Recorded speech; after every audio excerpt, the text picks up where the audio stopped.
to just play it. Come after me! I'm a man! I'm 40! Can't wait! Let's go!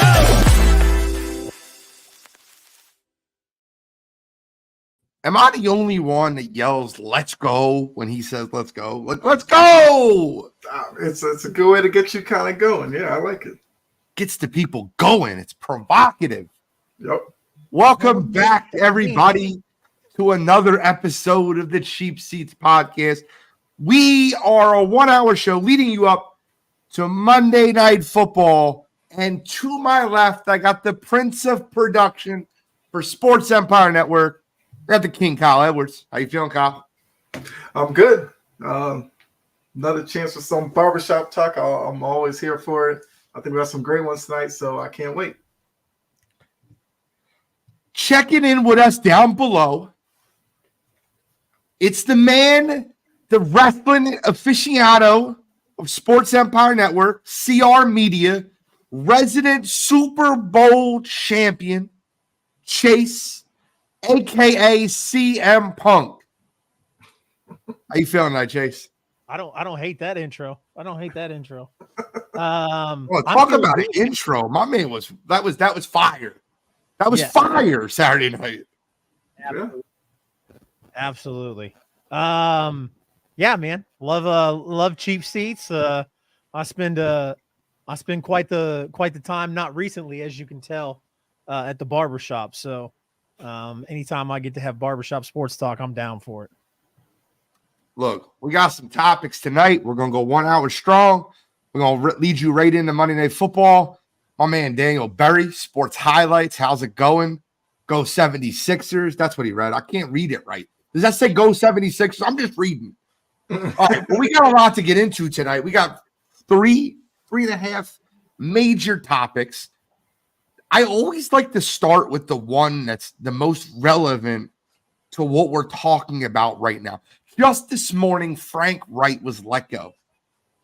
So, Chase, you had a question about Frank Wright. I'd like you to address the media, the CR media, and let us know what the question is. Yeah, I mean, it goes to Frank Wright and it goes to a bunch of others. I've always been heavily critical on teams that don't give players enough time. And the same thing goes for coaches. Some franchises, I mean, some coaches you just know. Like we knew automatically that Josh McDaniels was not the right fit for the Raiders, right? But sometimes throughout history, some organizations just haven't been known to give coaches or coordinators enough time. And I feel like that kind of goes against, learning a system. We talk about the NFL system being so complex, and it's just, is it fair? In this situation, looking at Frank Wright's, stats with the Panthers, I think the Panthers made the right move. I think maybe Frank Wright isn't meant for that system that they've got going on in Carolina. But, kind of using Frank Wright as an example, is it safe to say the front office knows more or Wentz? So what they did was they're like, we're going to go up and get you a quarterback. Now, Frank, very openly at this point, and I think this is part of the reason Carolina felt this way, wanted CJ Stroud. Whereas the front office brass wanted Bryce Young. Now, I'm not saying that listen, this is the truth, right? I think the firing was justified because you've already made the pick. You've already invested in the Bryce Young. So you got to find a guy that's going to build an offense around him. And Frank's offense isn't an offense around a quarterback like Bryce Young. It's just not. And you can see that. Guys, I predicted Carolina to win the friggin' division. Yeah, I got pie on my face. I got egg on my face. I had belief in Frank. I had belief in Bryce. I still think Bryce will be a good quarterback in the NFL.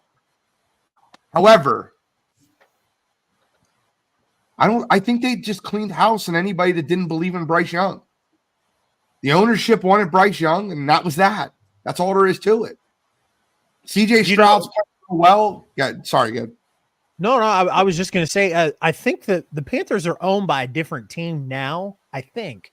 Or not owned by a different team, but owned by a different owner. Because I feel like this was the same situation going into the 2010 draft. Ron Rivera wanted a defensive player. And so Dave Tepper took over the organization in 2018, I believe. I'm checking it out right now. It used to be Richardson. Yeah.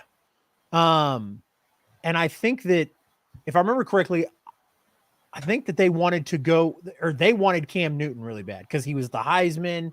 He was coming off, they wanted him with the number 1 overall pick. But I want to say I remember Ron Rivera saying that he wanted to go defense. And there was talk that he wanted Marcel Darius as the number 1 pick. Okay. Like I said, don't know how much was into that and whatnot. John Suggs in the comments seems to think that if you put Bill B, Nick Sirianni, or Andy Reid, the 3 best coaches in the NFL right now with the Carolina Panthers, that they'd be a good team. They'd be a playoff team. I don't think they needed to be a playoff team for Frank to keep his job. I think they needed to not be 1-10. I think they not needed to have their number 1 pick not look anemic. I think they needed to not have the number 2 pick look like he's going to be a Hall of Fame quarterback and the number 1 pick look like he doesn't know what he's doing. Now, I've heard all the excuses, right? There's a lot of excuses out there. Well, his number 1 receiver is Adam Thielen. Yeah, that's cute and all. CJ Stroud's number 1 receiver is like a fourth round pick. Where'd they take Tank Dell? I love Tank Dell, but he's not playing with a full deck of cards. They got Jonathan Domingo in the 2nd round. I don't know. I don't believe that. I think their offensive line's an issue, but I think schematically you could have schemed plays open, and I think Frank didn't believe in the quarterback, and I think that's the problem. And I think Frank was the problem here. I'm not trying to be. And by the way, I need to bring this back to 2017, 2018. A lot of Philadelphia Eagles fans thought that Frank Wright was the architect of that offense that took the Eagles to the Super Bowl, and not Doug Peterson. 5 years later, I think it's very obvious Doug Peterson was a lot better head coach than you guys give him credit for. Yeah, obviously. And I kind of understand that because there was a lot of people in Kansas City who thought the same thing as Matt Nagy left, Doug Peterson left. Doug Peterson went on to do fine. Matt Nagy, obviously, a lot of issues there. Bill Weiss. A lot of those offensive coordinators or offensive line coaches or quarterbacks coaches that were under the Andy Reid tree that they thought were going to go better places and didn't. So just question for you, and I'll ask Kyle too. So when you look at but just a question for you guys. I tend to believe that the coach and the quarterback need to be married. And listen, I'm not going to give Matt Nagy any excuses, but the Chicago Bears are an absolute dumpster fire. They never get this right? So you have the coach who's Matt Nagy. Do you know that he didn't draft Mitch Trubisky? Mitch Trubisky's first year was under John Fox. The coach and the quarterback weren't married. If they don't fall in love, the marriage isn't going to work. And I think the same thing happened in Carolina. I think that the coach, Frank Wright, wasn't married to the quarterback, Bryce Young, and it wasn't going to work. It's a failed marriage. Kyle, your thoughts on that? What do you think? So if I look at this, it's like if I'm the owner, I bring Frank Reich in for the interview. If I tell him my eyes are on Bryce Young and he says, I think CJ Stroud's the better quarterback, why'd you hire him in the first place? If he was never going to be sold on the guy, go somewhere else. So now Reich was in a situation where, to his eyes, Stroud was better. They stuck him with Young. And like you said, the systems just don't match, apparently. And now it's like everything's falling on Frank when you should be looking at the owner and all that. Like, do a better job with your hiring process. If that's the guy you wanted, get somebody who fits Bryce Young, not bring in Frank Reich because of his pedigree and go, oh, we'll make it work. I feel like bad teams do this all the time. And Carolina will probably sit here. Tepper will pick some guy in the offseason, probably be, I don't know, controversial or whatever. And they'll probably end up in the same situation because that just seems like what Carolina is about right now. I mean, the person you got to feel bad for is Bryce Young, because it's bad enough he's struggling in Carolina. But like you said, Gene, the fact that Stroud's killing it in Houston has to kill him even more. And he's looking around like, okay, like you said, we got Adam Thielen, but Thielen's not going to be around forever. Where is the optimism within Carolina right now? There's none. Exactly. It's hard to find it. And as a young quarterback, that can really play on you mentally. Because he's just going to sit back there and he's going to take hits. He's going to get frustrated by what he's looking at when he drops back. And they're just going to end up stunning his growth. Can we all agree that one of the next hires for the Carolina Panthers should be a young offensive coordinator that feels like he can make things work with Bryce Young? Like, I'm going to be honest with you, and don't take this the wrong way, Houston Texans fans. You might be mad at me. And I know it might be super quick, but Bobby Slowick, the offensive coordinator down in Houston, who used to be a offensive coordinator or offensive assistant in San Francisco under Kyle Shanahan, that guy should be the next head coach. You get a young offense coordinator, just did this with CJ Stroud. Hey, listen, you scouted him. What do you think about Bryce Young?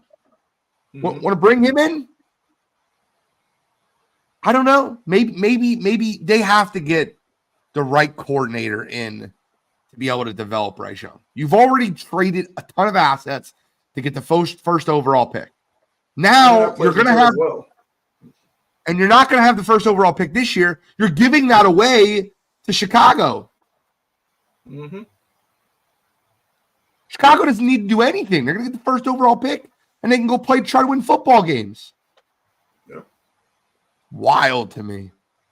Also, got to wonder what would Bryce Young look like if he had DJ Moore still. I don't think Chicago's making that deal without taking DJ Moore. Well, I'm just saying because they wanted Young so much that they gave up all of that. But if you think about it, could Bryce Young use a DJ Moore right now?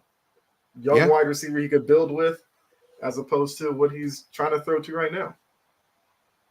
That's fair. I look at the situation that happened in Kansas City, and there's a ton of heads that leave Kansas City. Whether it be Nagy, Peterson, Bieniemy, a lot of guys have been in and out of that Kansas City situation. I think that the offense coordinator matters, but the system and the head coach matter a lot. And in Philadelphia, it was the same thing, right? It was Doug Peterson, Frank Reich, and they were like, oh, Frank left, so the Eagles offense is going to sputter. Doug Peterson went down to Jacksonville and reincarnated the same situation with Trevor Lawrence. I think the offense coordinator matters. But when you're hiring an offensive-minded head coach, the head coach matters a little bit more. 1,000%. Like you said, look at the situation in Kansas City right now. Eric Bieniemy left an offensive coordinator job with a team at the time that had been to 4 straight AFC championships, 3 Super Bowls, and he left to go be an offensive coordinator at another place.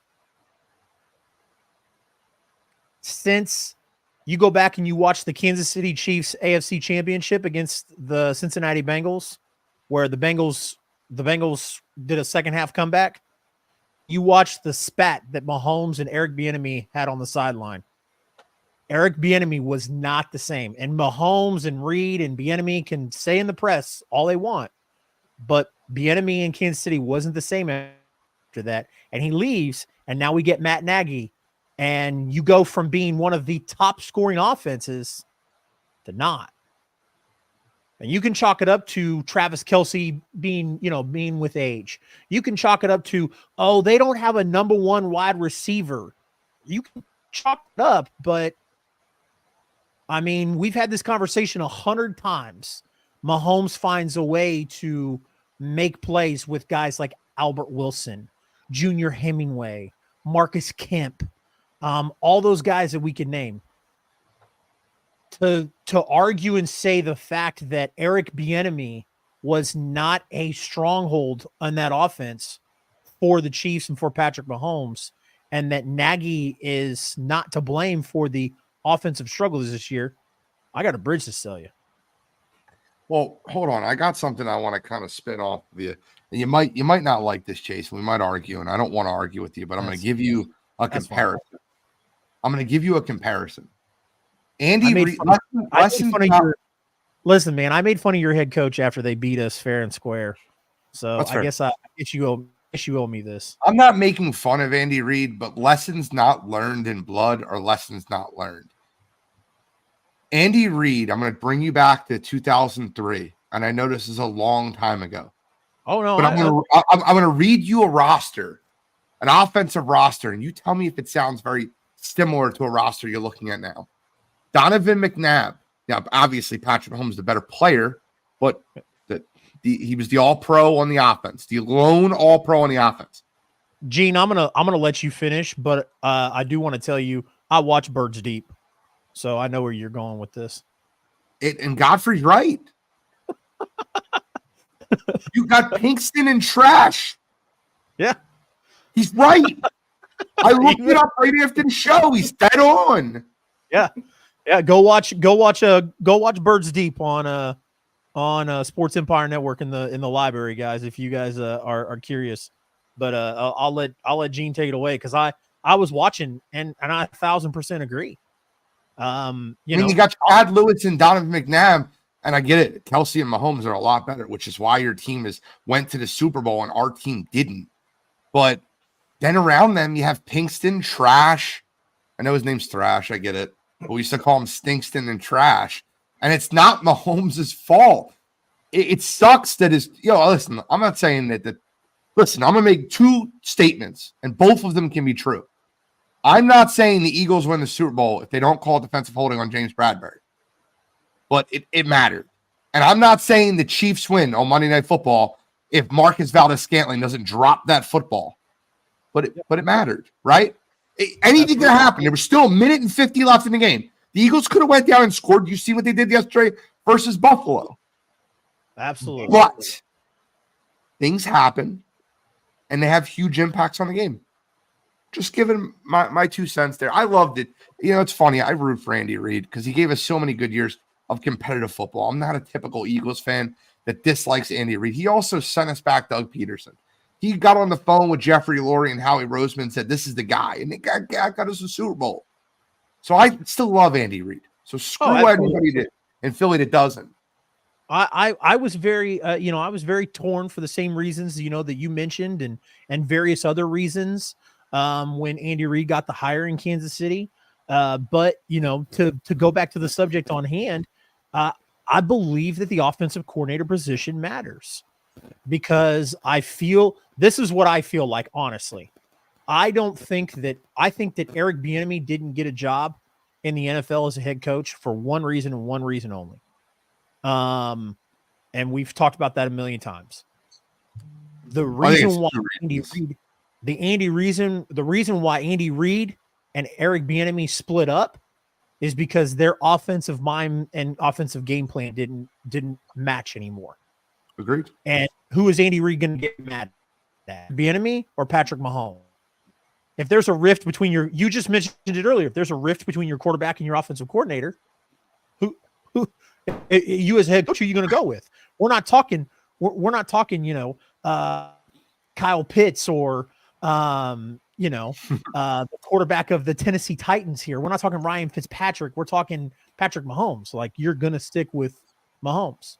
And I think that teams like the Chiefs, like Carolina Panthers, various others that have issues with their coordinators or coaches and pay for it in the long run.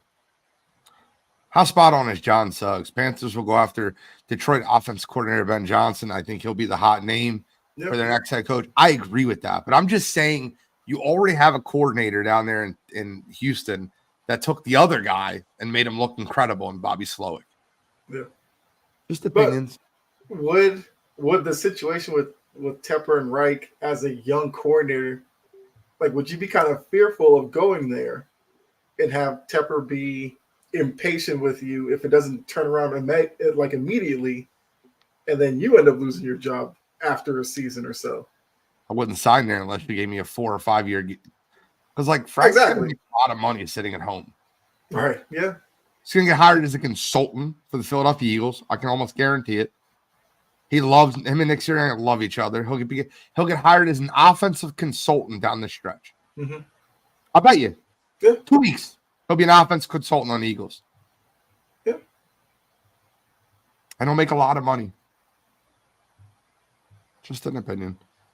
I agree. What topic do you want to go with second, Kyle? I mean, I guess we can go with mine since yours is kind of like a fun one. Kind of end with that one. Obviously, it's gonna be thought provoking, but we can go with mine. All right, so I'm looking at the Orlando Magic. One of fun teams to watch. Like, if you sitting around, your team's not playing, you got a league pass or whatever. If you see the Magic on the schedule, check them out. They're a group that's a bunch of young guys that seem to like each other, playing well. They're second or third in the East right now. I think. Yeah, they're doing what Detroit's been trying to do for like 15 years. Get a young group together and actually play well. Detroit's always a man away. My worry with Orlando is when you have so many young players that are now getting used to winning, contract situations come up, you can't pay them all. So I guess the main thing is, like, do we think like they're legit? And if you're running the team, like, is there a way that you could like convince these young players maybe to take less, to stay together and build something? Or do you just inevitably wonder who we're going to end up losing out of this group? Because it's very easy. If Banchero and like Wagner are like, we want max money, then you're going to lose somebody down the line. Or if they see the bigger picture, maybe they take a little less, everybody gets paid well, and they become maybe a consistent playoff team over the next, 5-6 years or something like that.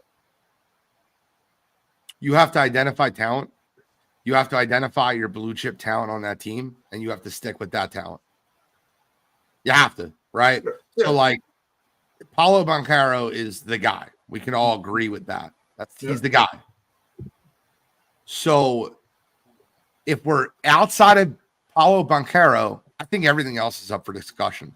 Like, if you keep Franz Wagner, who's their second leading scorer, Mo Wagner is those two play perfectly off of each other. They're brothers, obviously. Jalen Suggs was a top 5 pick that you had a few years ago. You have to make a decision between him and Markel Fultz and Anthony Black. You have to keep at least one or two of them. And then you move on from guys like Cole Anthony, who's been great for you. But if all those guys can't be paid. So when you look at that Magic roster, it's got to be like the bigs are easy, right? You got Franz Wagner, you got Paulo Banchero, you got Mo Wagner. Keep those three and then make a decision around guard play. Anthony Black, they just drafted him. He's starting for them, plays good defense, helps them out tons, isn't scoring a ton. You probably move on from Markel Fultz. Markel Fultz is probably an odd man out. Jalen Suggs, the guy they kept in their system and developed. So you probably move on from Cole Anthony. They can have that situation. First of all, let me be clear. There's only one max player on that team. Only one. And it's Paulo Banchero. Nobody else is a max on that team. You think Franz Wagner is a max? He's not a max. It's like Max and Tobias Harris. I do wonder if Wagner kind of gets to that point, though, because I think some nights he's the best player on the team. Yeah, but a good GM would max him. And some nights Tobias Harris is the best player on the Sixers. Not often. I mean, the NBA is crazy like that, though. Guys like Wagner will get max money because they'll kind of get overvalued because some nights, like I said, he's the best player, and they'll worry that he goes somewhere and becomes even better, and then they have to face him and all that. So I think that's kind of part of my worry with Orlando is like, because of the success they're having this year, would they overvalue certain pieces of this team and kind of mess it up? Because I would agree, Banchero would be my number one worry to get him locked up and then kind of work everything around that. I mean, you're talking about a team that just drafted so well over the last few years by getting good player after good player. It's a great problem to have, right? Yeah. So if that GM's done a great job at identifying talent and bringing it in, you don't think he's going to do a great job in understanding that talent, what that talent is? Like what does Franz Wagner do that's elite? He's a 29% 3-point shooter this year. Yeah, right. He's not special anywhere. He's not a great defender. I mean, yes, he could score. He's instant offense. He's oatmeal, right? You put him in a microwave, he heats up. Mm-hmm. But I don't know, man. It's easy for me. Suggs is a distributor. He's a floor general. Banchero is a budding superstar. That's who I built my offense around. That's who I built my team around. Forget offense. That's who I build my team around. Suggs and Banchero. Your thoughts? I do like Suggs. Yeah, I mean, I think you make kind of a good point. Look, I like Wagner's game, but it's like you said, he doesn't do anything elite. He does a couple things pretty well. I think Wagner would be like an important piece to their success, but yeah, I wouldn't overextend myself to keep him. Like if somebody came and outbid him, I'd say, okay, that's fine. Happy you were here. Go on and do your thing. Wendell Carter, yeah, like John said, unfortunately, he's always hurt. Yeah, that's the biggest issue with him. On the court, I said he was a bum. I'm not saying he's a bum, but I did not value Wendell Carter when he came out. If I'm being honest, I don't think anybody did. I feel like it took him a little while before he really started becoming like an actual contributor. But like once again, like John said, you worry with a big man who's always hurt. Look, as a Celtics fan, I just saw with Robert Williams. Great talent, always hurt. And all you wonder is, potential there, but you never see it because the minute they play well, they get hurt. So you got to make a tough decision with him. You probably got to let him move on too. I need someone to update me on the Sixers game because I want to know what the score is of that game. They're playing the Lakers tonight, and Freddie's talking a lot of smack. So I hope the Lakers win that. The Lakers have to win that basketball game. All the smack he's talking about. Lakers are getting blown out. What's going on? What's the score? It's 52-29. Oh, okay. Wow, you must know me by now to know that I already knew that score. I know. Okay. Yeah. Look, you know how Laker fans are. As soon as I pulled it up and I saw the score, I was like, Gene is fucking playing. He already knew that score. Come on, guys. So, Chase, I don't know how much you keep up with Orlando Magic basketball. I know you're the the wrestling aficionado, football fanatic. I love basketball. I don't keep up a whole lot with the Orlando Magic, but I will tell you that, on my lunch break today, I was kind of like, I have the score on my phone, so I always get like news articles and updates through that way and whatnot. And one of the things that kind of like jumped out to me was Steve Clifford compared the 2023-24 Orlando Magic to the 2000s Orlando Magic. So I don't watch a whole lot of Orlando Magic, but I do know that they're playing great defense right now. So I would ask you guys do you think that's a fair comparison? The 23-24 Orlando Magic to the 2000s? I mean, you're talking about the Magic post Shaq? Like, his Shaq left, so you're talking about the 2000. Like, they were a mid-tier team. I think they finished like third. That was the Doc Rivers Magic. You're talking about the like the Grant Hill, the Tracy McGrady. What? Yep. 2001 to 2003. Okay, so that's the Grant Hill, Tracy McGrady Magic. So like, you got a lot of length, I mean, I get So I understand that comparison with Paulo Banchero being your Tracy McGrady, with maybe Jalen Suggs being your Grant Hill.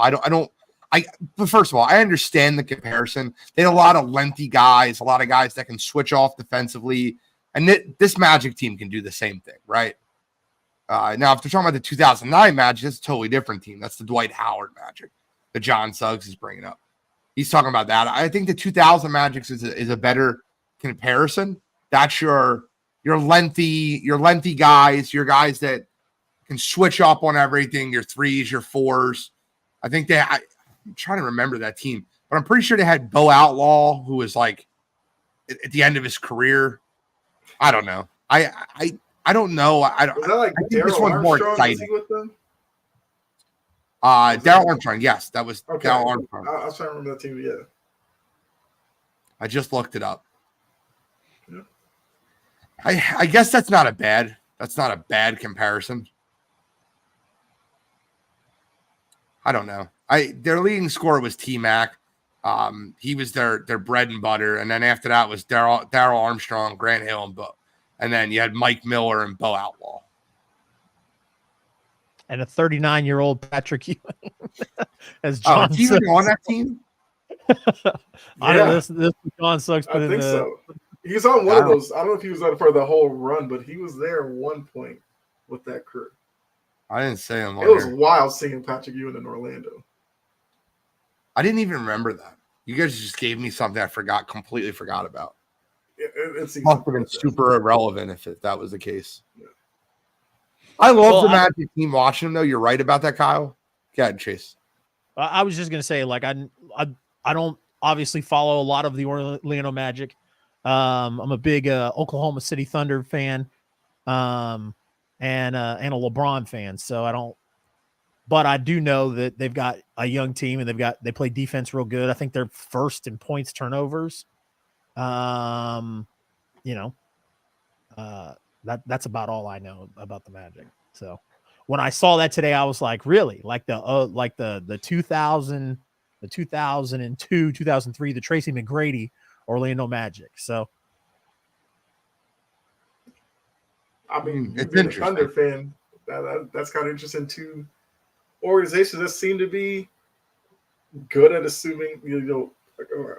compiling young talent, while you have other teams, Detroit's, squads like that, they get a lot of high picks, yet nothing's being done with them.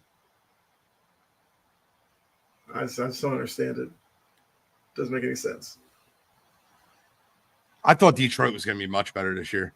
But I did say this. Yes, Hornets too. That's another one. Yeah. I said the Indiana Pacers were the team to watch out for this year, and they look good. Mm-hmm. They look. They don't defend though. Yeah, and they're fun to watch too. They'll score like 150 points, and you're just like, "Where's this NBA been?"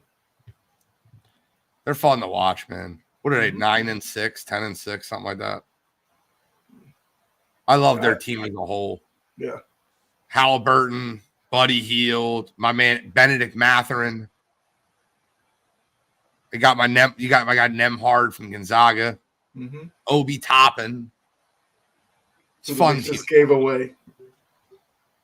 Well, they gave away Obi Toppin instead of Julius Randle. Randle's played well, but that's not the guy I would have kept. Exactly. All right, well, let's get to our final topic of the evening because it seems like a very fun, debatable topic. And I just want to start with the start bench cut for 1 year, but it's funny, right? But this is a 1 year only thing. And I think the player missing on this list is Myles Garrett, but now that he's hurt, yes. So it'll be perfect to just knock these three out. So you have to start bench cut, pass rusher addition for 1 year only. I'm not talking about going forward. Obviously going forward, it's Micah, right? He's younger. But for 1 year only, TJ Watt, Nick Bosa, Micah Parsons. Start one, bench one, cut one. I'll go last on this one. I'll let whichever one of y'all want to go first. Oh, man. I guess I'm willing to put myself out there first. Look, it's tough either way. John said, John went first. He put start Parsons, bench Watt, cut Bosa. I mean, that one kind of ran across my mind, but no. I probably would start Parsons. Actually, the more I think about it, I think I kind of agree with John. Parsons, Watt, Bosa. Even though it sounds crazy because of how good Bosa's been with the Niners, but if it's just for 1 year, yeah, I'm going to go with that one. Because if I think about it more, I'll probably just change my mind 3-4 different times. Okay. Tom Gallo said start TJ Watt, bench Micah Parsons, cut Nick Bosa. So that's 2 for 2 cutting Bosa. Mm-hmm. Assuming health though, 1 year only. Right. Assuming health, they're all there. So I don't want Bosa always hurt. Last year, the defensive player of the year. Yeah, the Bosa being hurt, you'd think about that long term. But yeah, for 1 year, you wouldn't worry about that. I'm gonna start TJ Watt. I'm gonna bench Parsons, and I'm gonna cut Nick Bosa. Okay. You want to give a reason why? Yeah. I think Bosa for 1 year doesn't match up against TJ Watt very well. And Micah, you can plug anywhere. Okay, so if I'm doing this, and I'll explain to you why I'm doing it. I'm the defensive coordinator, right? I'm the guy that's scheming up the defense. It's for my team. I want TJ Watt. I think he's the, and I hate saying this, right? Micah Parsons is the athletic freak, right? He is just so athletically gifted. He has a nose for the ball. He's great. Nick Bosa is going to be good in the run. He can get after the quarterback. He's relentless. I think TJ Watt does it all. I think he's just everywhere, man. TJ Watt dropping the coverage. He's got a nose for the ball. I'm starting TJ Watt. I think he's the best. So you remember when you watched Luke Kuechly play football? He wasn't the fastest linebacker. He didn't hit the hardest. But he had an instinct for the ball. And every play just seemed to go around Luke Kuechly. And with TJ Watt, I see the same thing. He has an instinct for the position of defensive player. Not an edge rusher, not a lineman, not an outside linebacker. He literally looks like just a great football player. So I'm starting TJ Watt. I'm benching Micah Parsons because I cannot cut that athletic freak. I cannot cut that 4.39 40. Listen, I might be able to find another place to put him. Micah Parsons could start at middle linebacker for 90% of the teams in the NFL. And I'm cutting Nick Bosa. Yeah, I mean, I was thinking about it kind of like with Chase, where with Parsons, you can kind of line them up different positions. So that's why I started him. But I do agree with you. TJ Watt is probably the one out of the three that has an offense I probably fear the most. But just Parsons' versatility is why I started him. Okay. I think that Parsons is incredible, right?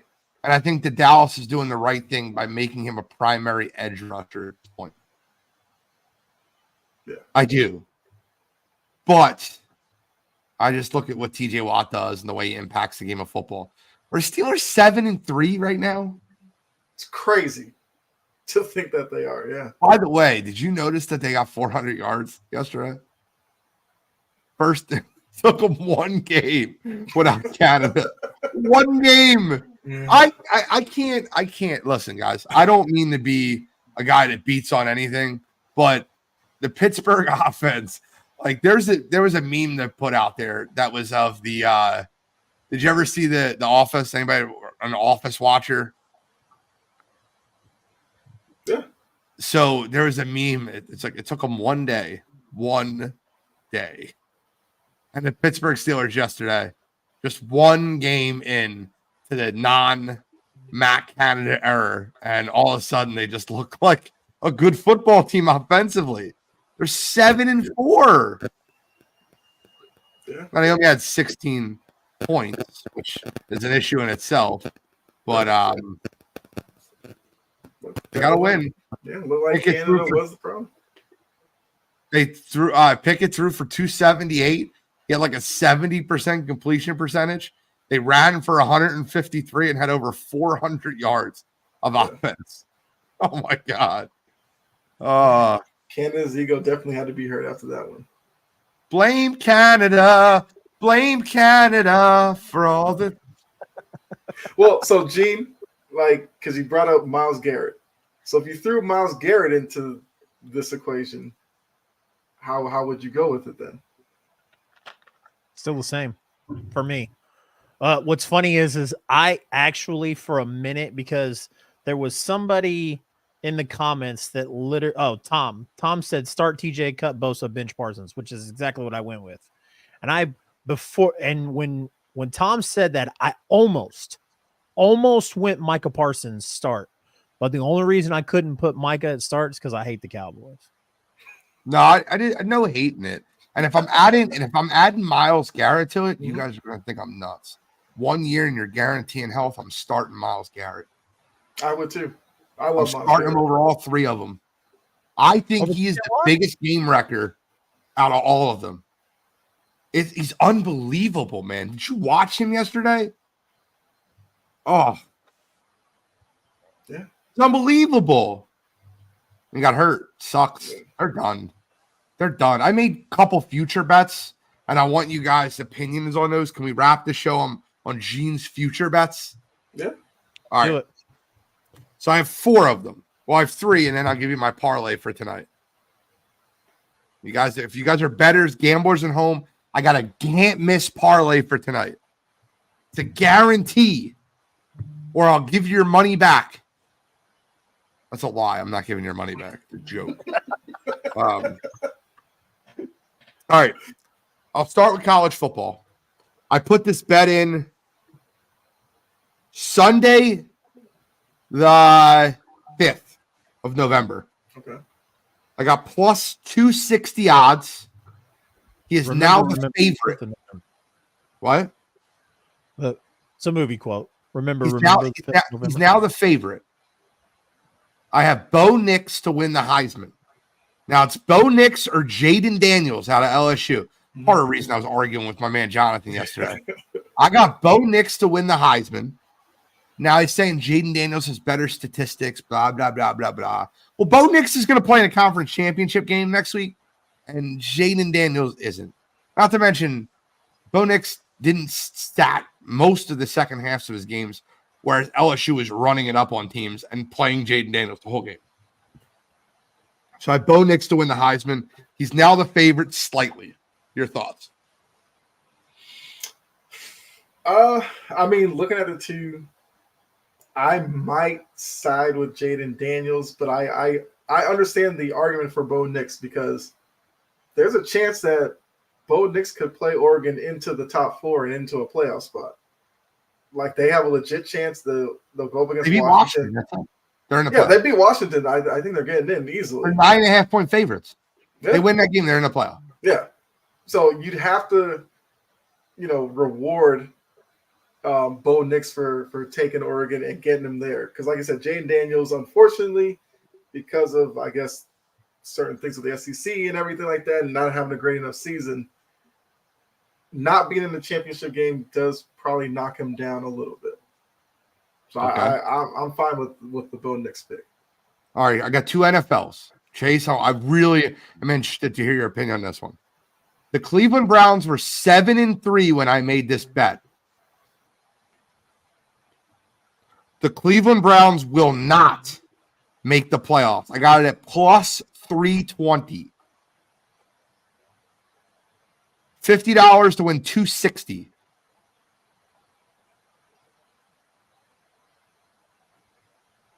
Right now, they're only 1 game up over Houston. I think Houston's going to outplay them down the stretch. I'll read you the teams behind them in the standings. I have the Cleveland Browns to not make the playoffs. All right. Now, here's the playoff standings as they speak. Now, Cleveland is currently the 6th seed. They were the 4th seed when I made this bet, or the 5th seed when I made this bet. Indianapolis is 6-5. Houston 6-5 in the 8th seed. Denver 6-5 in the 9th seed. Buffalo is 6-6 in the 10th seed. Then you have the Raiders and Chargers at 5-7 and 4-7 respectively. So I would need Houston, Denver, and Indianapolis, 2 of those 3 teams, or Buffalo to go on a run to make the playoffs over Cleveland. Do you see it? Now I'll read you the Browns' schedule down the stretch. Now keep in mind they just lost another quarterback yesterday. I might have to start PJ Walker. Yeah. You guys tell me win or loss right now. Mm-hmm. At Rams. Rams looked great yesterday.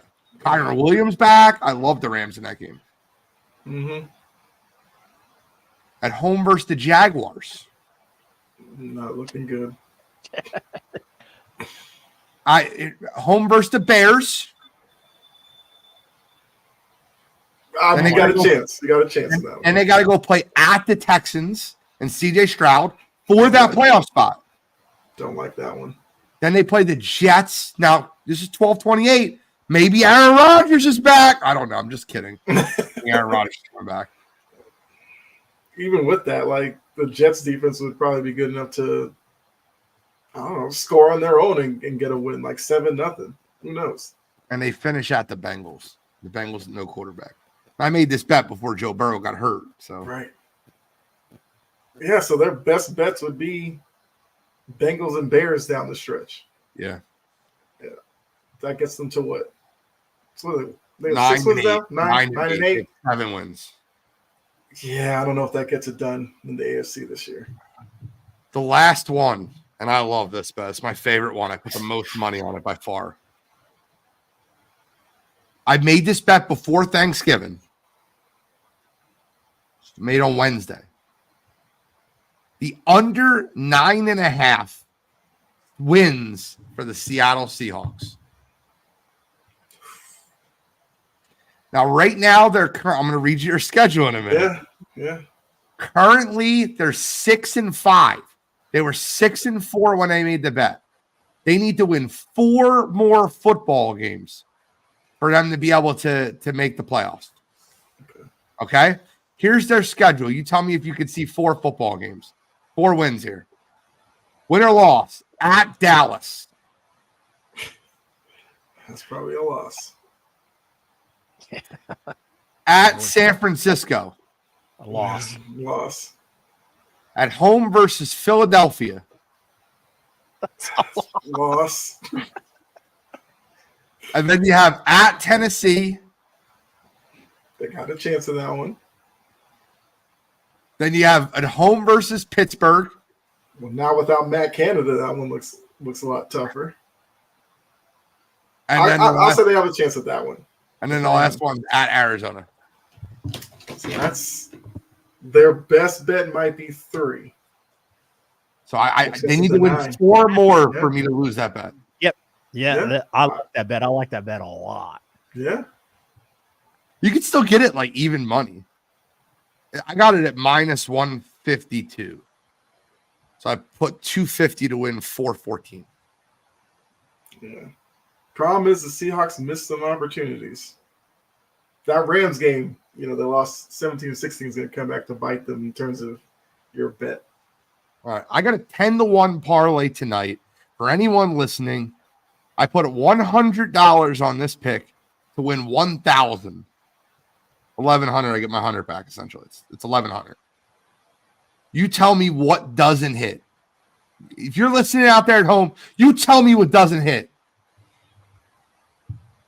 DJ Moore, 50 yards. I think this game is going to be a very good game. And the Bears are going to blow at the end like they do every game in November and December. But DJ Moore, 50 yards. DJ Moore, 5 receptions. TJ Hawkinson, 60 yards. TJ Hawkinson, 6 receptions. Okay. Justin Fields, 50 yards rushing. I mean, he basically has to do that, so yeah. DJ Moore, touchdown. Okay. That's it. Try to think of which one doesn't hit. I'm not a big fan of the TJ Hawkinson ones. That's what I was gonna go. Maybe the Hawkinson 6 Yeah. catches, Nah, the 60 yards. 60 yards. Oh, Yeah, All right. I guess So it's 60. let's look at Hawkinson with Josh Dobbs. Now, last week they lost 21-20 to Denver. He had 4 receptions for 55 yards on 7 targets. The week prior, they won versus the Saints, another good defense. He had 11 receptions for 134 yards on 15 targets. And then the first game he played with Josh Dobbs was when they played the Falcons. They won 31-28. He had 7 catches for 70 yards on 12 targets. Josh, I think it's safe to say he loves Josh Dobbs.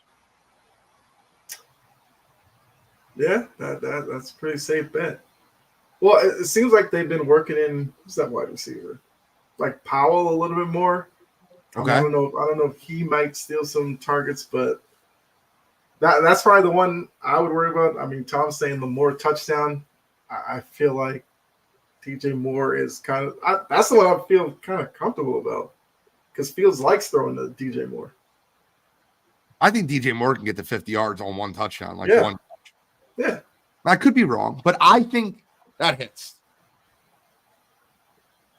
Yeah, I think it's a safe bet because even me saying like the Hawkinson catches, like I think it happens, and that was the only one I could really think of maybe making an argument against. I think everything else, within reason. Yeah, absolutely. Chase, anything you said you don't like the yards or? I don't know if I trust TJ Hawkinson to put money on him, but I mean that's like looking at it, that would be the only one, like Kyle said, that would be the only one I would make an argument against is TJ Hawkinson.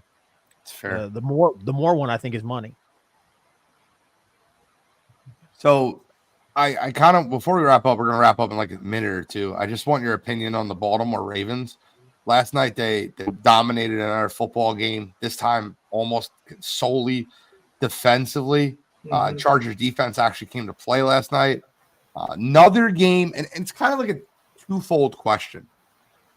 Another game last night where Justin Herbert had the ball, down 3, game on the line, didn't win the football game. Another game.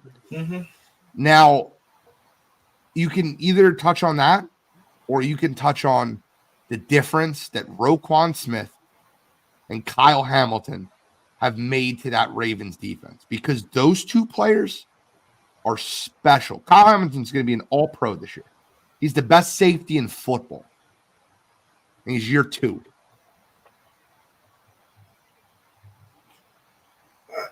I mean, I think the Herbert thing definitely is something that probably needs to be talked about a little bit more.